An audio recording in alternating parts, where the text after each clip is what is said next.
Hello, everybody, and welcome to the show today. I'm really glad you could join us. So today we are talking about something we've never talked about, but that's very important because we are talking about how to develop a business plan and everything involved with doing so. This is so valuable to your business because this gives you a structure and an idea of where you're going with your business, your demographic, who you serve, etc. And this has so many uses, especially when it comes to getting capital for your business, which we spend a lot of time talking about. So with us today is Peter Thorsson. Now, Peter is a small business enthusiast. He works on the business development department at Palo Alto Software, and he leads a business development, sales, and strategic partnership for them. Now, he actually is they are the maker of Liveplan, where they actually create relationships and programs that help entrepreneurs succeed, including some cool stuff to do with business plans, which we'll talk about. Now, Peter's also started and sold a successful business with revenues over $1 million and directed strategic partnerships for Nickelodeon and Comedy Central, organized local startup weekend events, and judged business competitions for Rice, Princeton, Notre Dame, and many others. Now, he's actually taught contemporary business planning from concept to execution for many years in venues including Lane Community College, University of Oregon, Oregon SBDC, and Oregon SCORE. As a volunteer, Peter is the past president of the board of directors for Committed Partners for Youth in Lane County as well, formerly Big Brothers, Big Sisters of America, and board director for Boy Scouts and Girl Scouts Club of Emerald Valley. He's also mentored individual local youth and local small businesses. Originally from the great state of Virginia, Peter's now enjoying the rain and the trees in Eugene, Oregon. He likes sandwiches, cats, and working on his car, which we got to talk about. Peter, what kind of car do you have? All right. Well, now it's just it's an older BMW. I don't know where the car part got in the bio. I think someone else put that there. Well, that's cool. I mean, that's a good hobby. So that's I like not having to worry. I have no mechanical ability whatsoever, so I'm always in trouble. Hey, thanks for coming on the show today. I appreciate you joining us. Absolutely. Thanks for having us. This is a great topic and something we love talking about. So your software company produces so many different things. I mean, we could sit here for hours and hours and talk about the different solutions you provide for us as entrepreneurs. Thank you for that very much, by the way. But let's start with business plans. So you guys do some cool stuff with business plans. You actively help a lot of businesses kind of get their start or get off the ground with business plans. But a lot of people don't even know what this is. So let's start there. What fundamentally is a business plan? Yeah.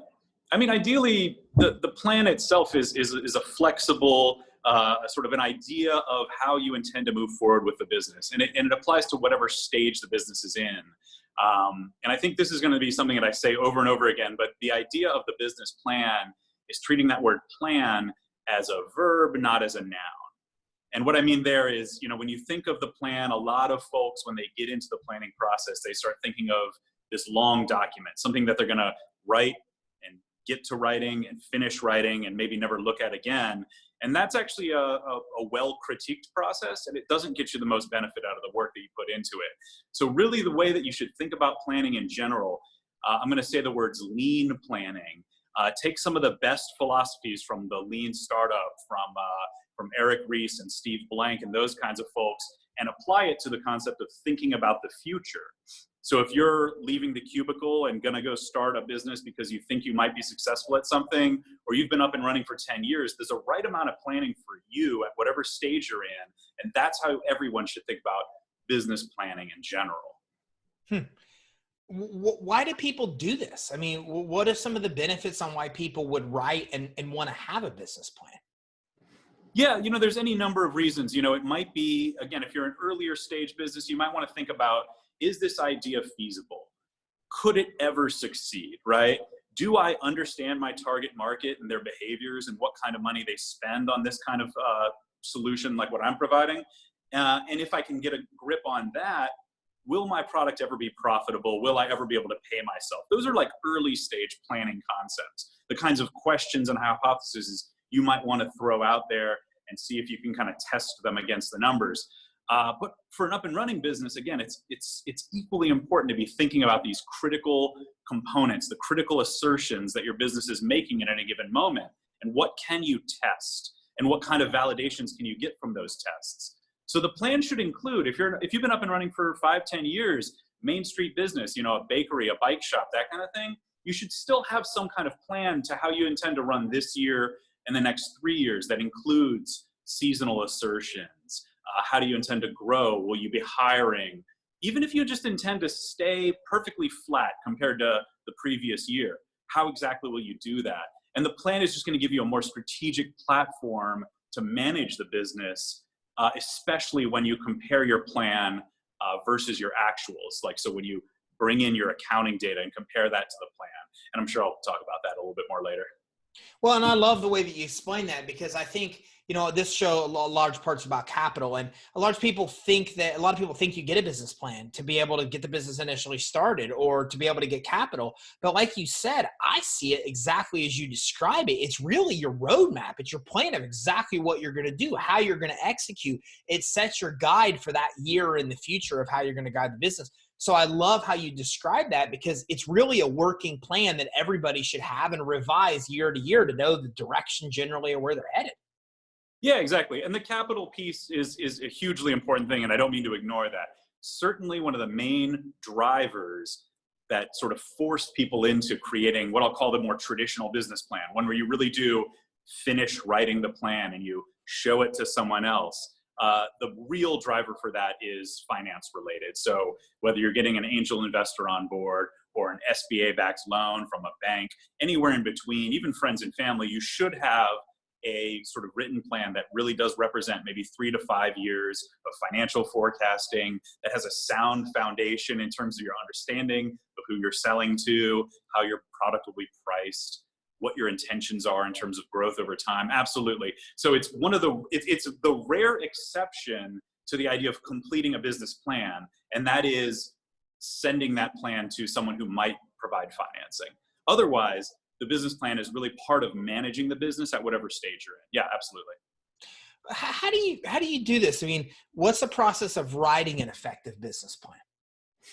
Yeah, good question. And I think it really needs to start a little bit outside. I mean, I'm biased. You mentioned we make a product called Liveplan, which helps guide you through the entire process. So one easy recommendation I would make is start with a tool that helps you. Another easy recommendation I would make is start with friends, family, mentors. Your local SBDC office can offer you help for free. If you have paid consultants, rely on them. And a paid consultant could include your own accountant if you're up and running. So your accountant has so much information, has so much wealth of knowledge locked up in the numbers that they manage, if you will, every month. And yet so many small businesses, so many Main Street businesses will look at their accounting data every single month, kind of ask their accountant, hey, I'm still in business, aren't I? The accountant says, yeah, but here's all this valuable data you could be pulling. Here's this intelligence you can get out of this. And they kind of, put it in a drawer. And same with the old school business plan, put it in a drawer and say, great, well, I got to get back to work. I'm very busy. And the trouble with that is you don't end up being as strategic as you can. And just, a quick statistic here, of all businesses that fail, 60% of them were profitable when they failed. They just ran out of cash, right? You might say, how is that possible? How can you be profitable and also run out of cash? And that's a cash flow issue. It means that either you had too many invoices out and they just ran out of time and your money just wasn't there for you, or a similar kind of effect. And those are things that can be solved by planning. So again, when we talk about this planning as a verb thing, it's really this idea that can help even the most stable up and running business make sure that they don't accidentally go out of business, which can be heartbreaking for so many of those businesses. Absolutely. And it's all comes down to really having a good plan. When you're developing a good plan, what are the things that you kind of need to know before you write the plan? Like, what kind of things are you going to need research-wise or have prepared to be able to sit down and write the plan effectively? Yeah, it's a great question, and let me start by breaking it up into maybe the sort of earlier stage, concept stage versus the up and running. I think on the very early stage, on the startups, a lot of the coaching that you get at incubators, accelerators, college courses, and even from SBDC offices and other kinds of consultants is really about knowing your customers, knowing your target markets, right? A lot of people go into business because they have the best invention ever. And the initial question everyone should ask themselves is, are there people who are willing to pay money in exchange for your solution? How many of those people exist? And if they do pay you that money, are you profitable? So that's all work that you can do by just leaving the office, getting out into the street, doing actual customer interviews, getting on, Facebook, doing polls by email, whatever you can do to scramble and hustle and get that information so that you have a validated idea. It's really critical to do that before you kind of put too much effort into the planning process. Now, once you have that information, you can then start creating a financial forecast and say, okay, well, how profitable will I be? How can I grow into other beachhead markets over time? Sort of that TAM, SAM, SOM analysis sort of work. So that's sort of more from that startup phase going into the planning process. If you are up and running, especially if you're, post-revenue, if you got sales, maybe up and running for 5 years, I would actually suggest starting from your own accounting data. So look at the amount of intelligence you get from your own financials. And, you could do this on your own while I'm talking. How much, the last time you got your last accounting update, how deeply did you look at those numbers? And did you ever think to compare where my financials are today and where they were yesterday? That's the data you get from your accounting side.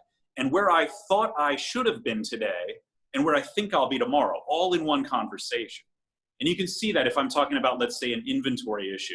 Oh, my sales have been going down, but my inventory has been going up for the last 6 months. That might concern you, right? Especially if your profitability is going down. That might concern you as a business owner unless I add the phrase, and that's exactly what I expected. And it happens every year because that's how our seasonality works. And next month, we're going to make up for all of that. See how easy that becomes a strategic conversation that you can have with your accountant, your consultant, that kind of thing. So I would say for the up and running businesses, even as stable as you can be, start from that accounting data, get more intelligence out of it, and then build a forecast from the assertions that you make every single day that you go into your own office, right? Yeah, and I love that. And, it's interesting because I just talked about, I just got done off a webinar teaching, how you can multi-purpose content. And before that, I was doing a live stream teaching about a pitch deck with angel investors. You're talking about the same thing. I mean, the components of what you said you need to be able to prepare a business plan is fundamentally the exact same information you need to be able to create a pitch deck for angel investors and venture capitalists. So I like that you're doing this because now you're coming in with a business plan. You're also giving yourself guidance of where the business is going to go. You're also bringing in this data that can help you eventually pitch to investors. And so there's multiple purposes from this work that you're putting into developing this plan. Yeah, the angel investor thing, I think a lot of people think of, angel investors are so special and they serve such a specific purpose in the business life cycle.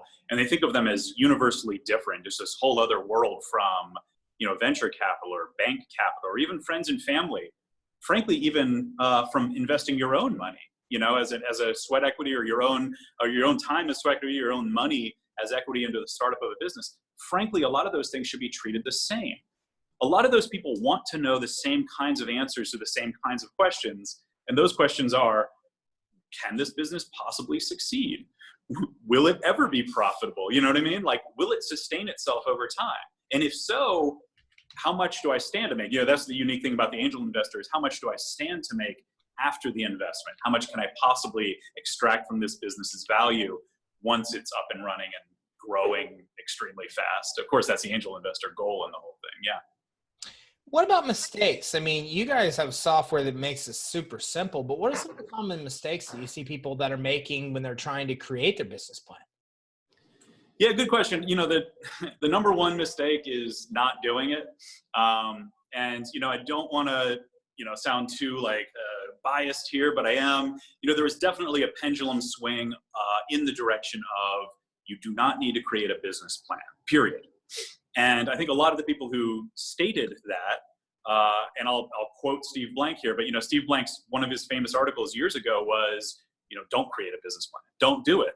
And what he meant was, get out of the office, make sure you have your customer validation, make sure you have the real data and kind of what you asked before you get into the planning process. All of that work, all of the lean startup methodology is still a means to get to the point where you can then create a feasibility analysis, a break-even analysis, a true financial forecast that'll prove whether you should go into that business or not. And I've talked to Steve Blank about it. Maybe the article could have been titled, don't create a traditional business plan, meaning don't create a 40-page document that by the time you get to the end of it, the whole world has changed and you shouldn't have spent that much time writing a document. And you're not going to use it in the future anyway. You're going to put it in a drawer and get back to work. That is a waste of time, and we all agree on that. So again, it comes back to this idea of lean planning. What's the smallest amount of planning that you can do that's relevant to your business at the current stage, and do that amount now and come back to it and revise. And then when you know more about it, when your best guess has become more more informed, then come back to that plan and revise it again. So you really want the plan to be simple enough that you can edit it over time and that you can come back to it and revise it. So that's something we all agree on now. And it seems like the pendulum's kind of swung a little bit more to the middle there. And, a lot of those lean activities are indeed a lead up to creating what I would call a more full-fledged financial forecast and some of the other planning elements. A great point.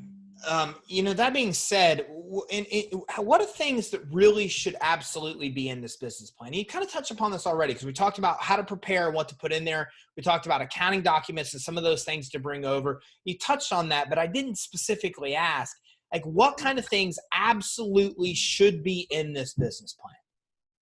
Yeah, absolutely. I think, in my opinion, and you're going to hear any other opinions on this, everyone's got their own thoughts on this. And number one answer to that is, if someone tells you, especially someone who's going to lend you money, if someone tells you what they need in your business plan, get them what they need. If they give you a template, if they give you a format, if they have specific needs, SWOT analysis or no SWOT analysis, that kind of thing, then listen to the person who holds the purse strings, who might give you that financing. So that's answer number one. But on a more generic level, certainly an applicable financial guess. What's the best guess that your business can make right now on whatever the riskiest assertions are in the future of that business, on however you're going to acquire customers? And when I say best guess, I really do mean that. A business that's a startup and is just conceptualizing the idea, maybe has interviewed 50 customers in their target market, it feels like a guess to that kind of an entrepreneur. Even if they're going up for angel investment, it still feels like they're guessing what their market might be, and their level of confidence will show through in their presentation. But for a business that's up and running, the reason you see businesses that have been running for 5 or 10 years not continue to do customer interviews is because they have a comfort level. But with that comfort level comes, complacency. How do you grow the business? How do you continue to expand? Should you be launching new products, new features, new services? Will a competitor come along and, drink your milkshake, or whatever kind of phrase you want to use there, because you didn't do those kind of interviews? So, you really want to make sure that you have that as part of your plan, regardless of what stage you're in. So customer validation, target market analysis, that kind of thing. And I would include some kind of research. Show that you're an expert in the field that you're entering. I kind of see this really often where we have, maybe a founding team of 3 co-founders, and the MBA is the one who does the pitch. I want to know that maybe the technical co-founder is passionate about the field, is the greatest possible person to have in that role. And same with all the team members. So that's another thing that I really want to see in these earlier stage and also in the later stage plans as well. So those kinds of elements to me are core. And from there, you tend to want to see 1 or 2 other elements based on your personality, based on the industry that you're in, whatever feels like you really need to expand on to tell the whole story. Should you figure out core values, mission, purpose, all that stuff before you develop a plan, you think? It's a funny question. And back to your pitch concept, when it comes to a pitch deck, one of the things I always advocate for is probably slide 2. Slide 1 is going to just be your logo and an empty image. Slide 2, as soon as you start talking about your idea, and we even have a fill in the blanks type exercise that we do here at Palo Alto Software. Tell me exactly what the business does, who it serves, what the major competitors are. And I can share this with you, but it's this fun exercise. It's just like, blank is a blank who sells blank to blank, who don't get blank from blank and need it because blank. Our primary features are blank, blank, and blank, and we intend to grow by blank in the next blank years. Just say all that first early so that you don't leave your audience guessing. This is true for the plan and the pitch. So you don't leave your audience guessing what this product might be, right? You see it sometimes with some of these, especially pitches for funding where they want to get to the punchline. So a minute into a 5-minute pitch, you still don't know what the product is. You're still not sure if the target market really needs the solution being proposed. And if you get that far in and you kind of haven't hooked me in terms of what it is you're talking about, I feel like you've wasted time. So I always advocate for that as a part of the pitch, and also a way of thinking about the longer form plan as well.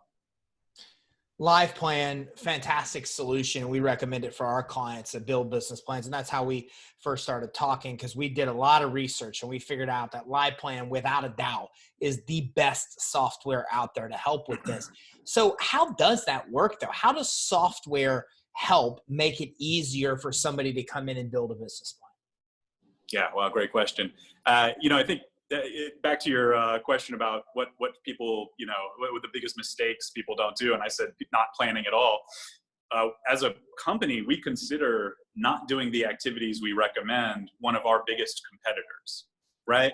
A lot of businesses can be up and running and not ever have a 5-year financial forecast. And what are they running on? Well, they're running against the odds of that running out of cash statistic, that 60% businesses running out of cash statistic I said earlier, right?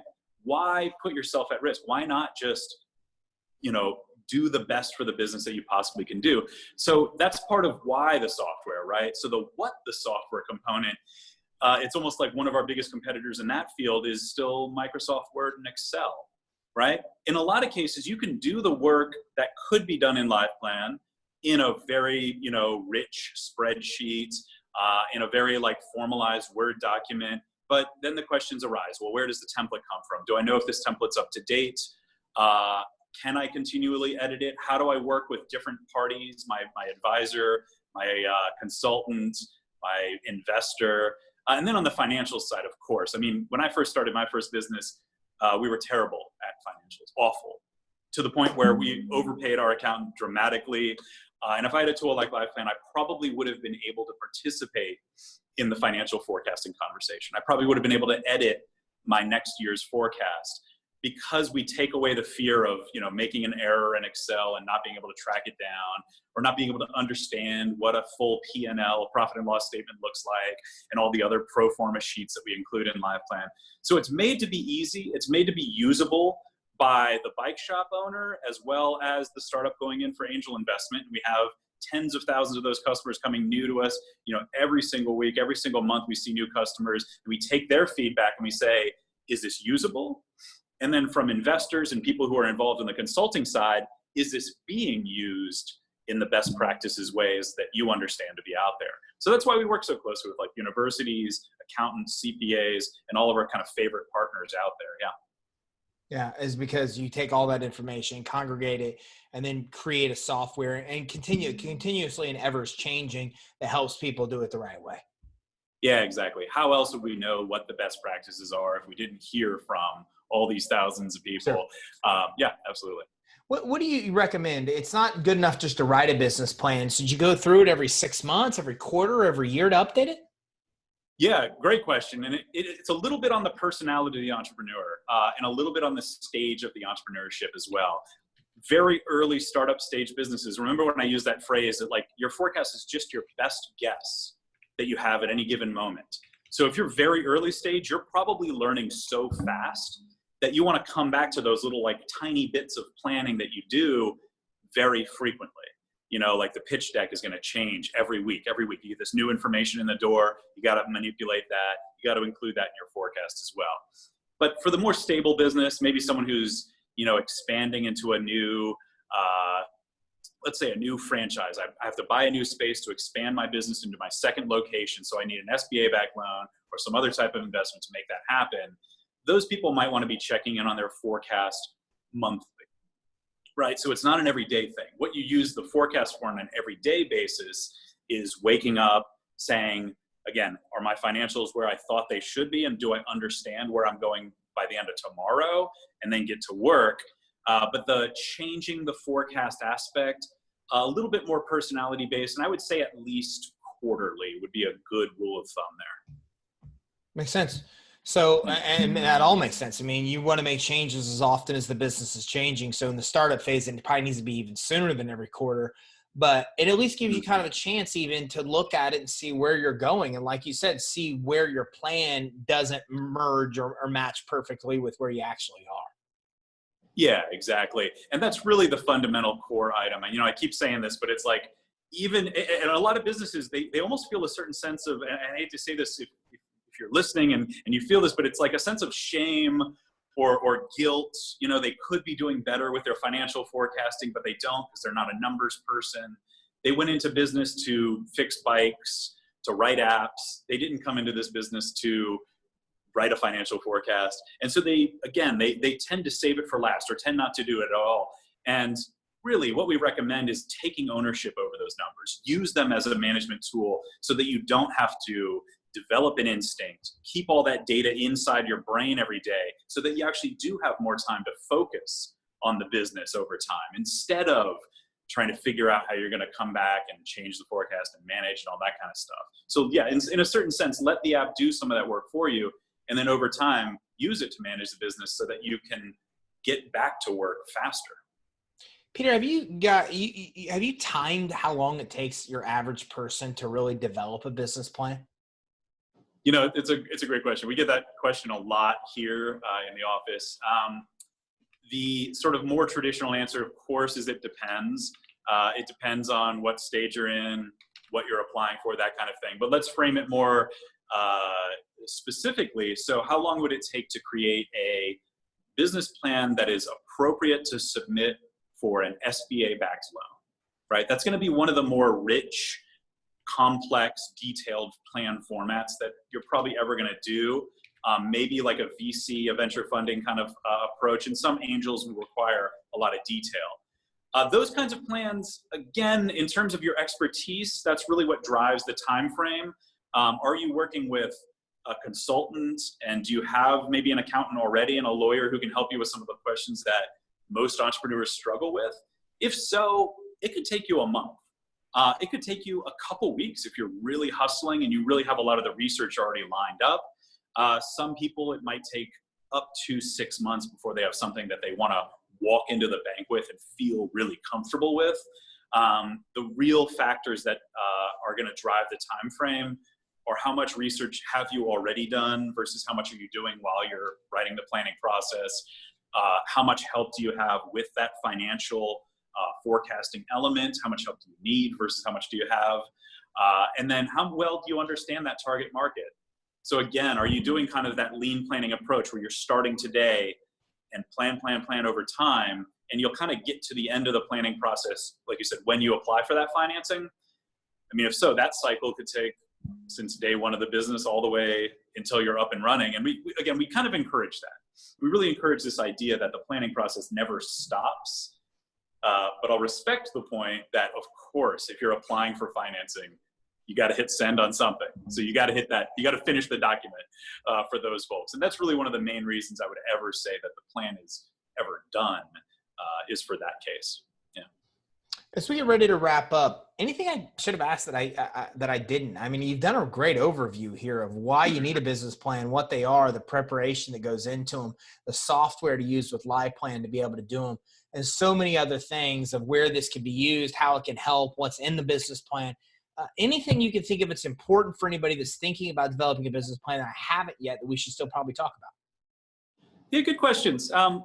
You know, the thing I always get kind of a little bit of eye roll from is the idea that, you know, one of the reasons I would really recommend using an app like Liveplan is so that you can start to unpack the intelligence and the business, you know, sort of intelligence that you can get from the financial forecast and kind of have fun with the nature of what the financial forecast means for your business. So again, I'm speaking now to people who went into business to bake bread or build the next Twitter, anywhere in there. Again, these people tend to not want to mess around with numbers. But the more that you're able to do that as the business owner, as the co-founder, the better sense of where the business can truly go you'll have, and the more realistic view you'll have. And I really like to suggest that it can be fun. And so one example would be, if you're an up and running business, you create a forecast that just represents doing exactly the same for next year. So what does it take to just keep this business afloat? And then maybe I want some reassurance. So I make a whole separate scenario, an entirely different forecast that represents the worst possible year I could have next year without completely failing. Some people like that because they get to go to sleep at night and they say, well, it wasn't as great as it could have been, but it wasn't the worst. And I'm not going out of business tomorrow, and then go to sleep at night and wake up the next morning. And that's reassuring in a fun way. But another fun way is to think about it like, what's the best that I could imagine or that I would ever want? Again, like from an entrepreneur's personality perspective, what's the most I could ever want out of this venture? And forget reality for a minute. Let me just write down in a financial forecast where I am now and where I could possibly ever go if I want to franchise this nationally. And it speaks to the entrepreneur sometimes. What's the biggest they want to think about for their idea? And so having fun with those numbers, having fun with the planning process, I think unlocks a little more of the true entrepreneurial spirit than a lot of people want to give it credit for. And again, I think the problem is because most people, start with a daunting Excel file. They feel that fear and shame, or they feel like overwhelmed. They say, I'm not a numbers guy, and they never get into it, and they just get back to work. And it never comes up during their entire process. And again, my big thing is, so let's try to inject that into your process and give you the unfair advantage versus the competitors out there, right? Try to keep you from failing. It's very true. And knowing that kind of information, even like demographic avatar information, it really is true, man. It really gives you a completely unfair advantage against your competition. Peter, thanks for coming on today. Where can everybody go to learn more about you guys, and most importantly, to learn more about Liveplan? Yeah, absolutely. Well, just liveplan.com, liveplan.com.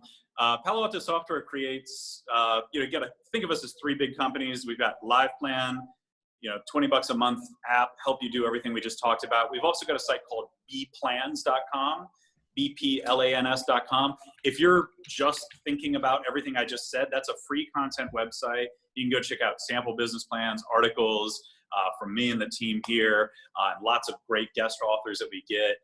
Maybe you should be a guest author sometime soon.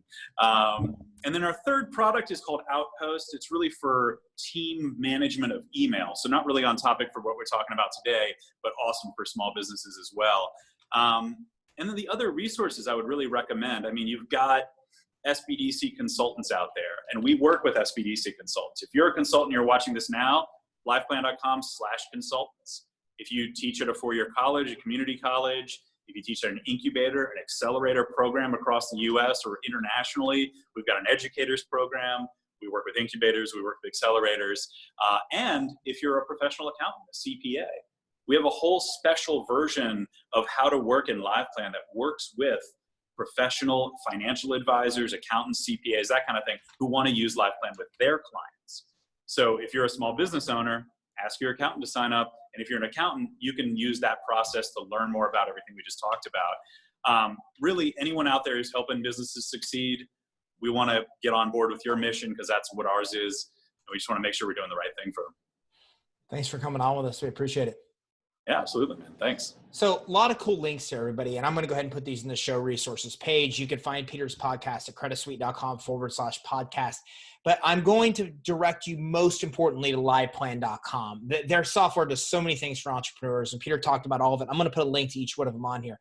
But I got to tell you, Liveplan's fantastic. I mean, we use this for so many of our customers. They have so much success. As Peter said, it's ridiculously affordable, super easy to use, and it's helped us go from having clients that would never even develop a business plan because of the complexity to simplifying it to a point where they come up with a really effective business plan that helps them get this financing that they're looking for from SBA loans and beyond.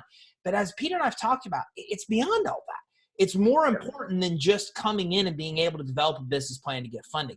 I recommend you do this. I recommend you revisit this every quarter. It's your guide to what you're doing. It talks about your customer demographic. It talks about your cash projections. It talks about so many things that are really the most important things that you need to know as a business owner. And you just don't consciously think about all those things. You're just not aware of them.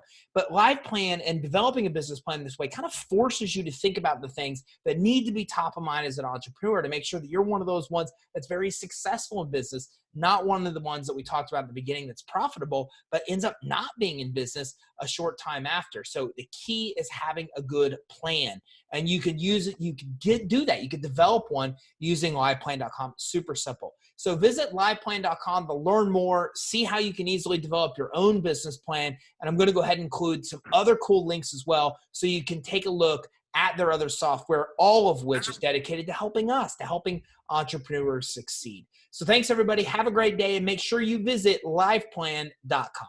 Thanks, everybody. Thanks.